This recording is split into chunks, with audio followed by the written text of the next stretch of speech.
She slapped me twice. At the engagement party. 1 hour later, she was begging for mercy. Charlotte had imagined her engagement night 1,000 times. None of those dreams ended with blood on her lip. The ballroom glittered beneath crystal chandeliers as politicians, CEOs, and socialites raised champagne glasses to celebrate her future with Julian. For 2 years, she believed she had found the man she wanted to spend her life with. She ignored the cold smiles from his wealthy family, especially his mother Evelyn, who never hid her belief that Charlotte was beneath them. To Evelyn, Charlotte was just a boutique owner with no famous surname, no luxury cars, and no visible fortune. She had no idea that appearances could lie. Just as the engagement toast began, Evelyn walked onto the stage and tapped the microphone. "Ladies and gentlemen," she announced, "before we celebrate, I have to expose a thief." The room fell silent, her eyes locked onto Charlotte. "My diamond bracelet disappeared tonight. The last person seen near my private suite was Charlotte." Charlotte's heart pounded. "That's not true," she said calmly.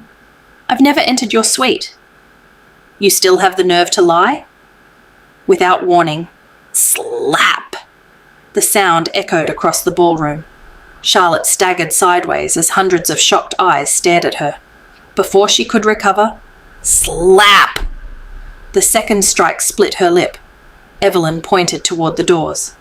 "You are nothing but a gold digger. Get this woman out of my family's celebration." Charlotte looked at Julian. He didn't defend her. He didn't move. He simply lowered his eyes. That hurt more than the slaps. Security escorted her outside into the pouring rain. She stood alone, soaked and shaking, wiping blood from her mouth. Then something inside her changed. She reached into her purse, took out her phone, and made one call. "Dad?" His voice answered immediately. "Charlotte, what's wrong?"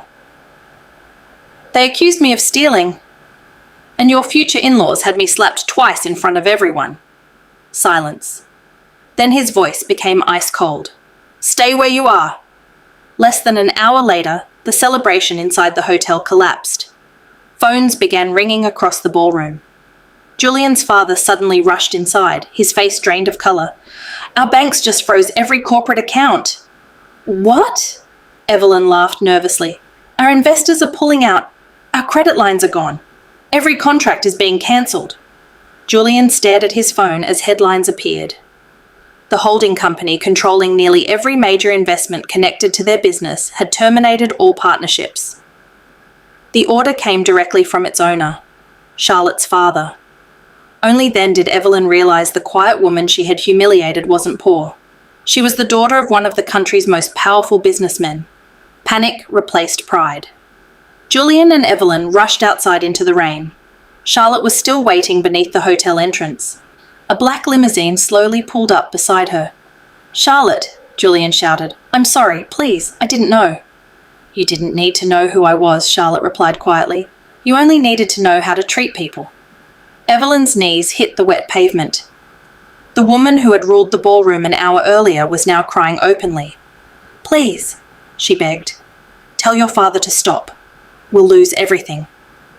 Charlotte looked down at her without anger, only disappointment. "When you believed I was powerless," she said, "you showed me exactly who you really are." A chauffeur opened the limousine door. Inside sat her father, watching silently. Charlotte stepped into the car without another glance behind her.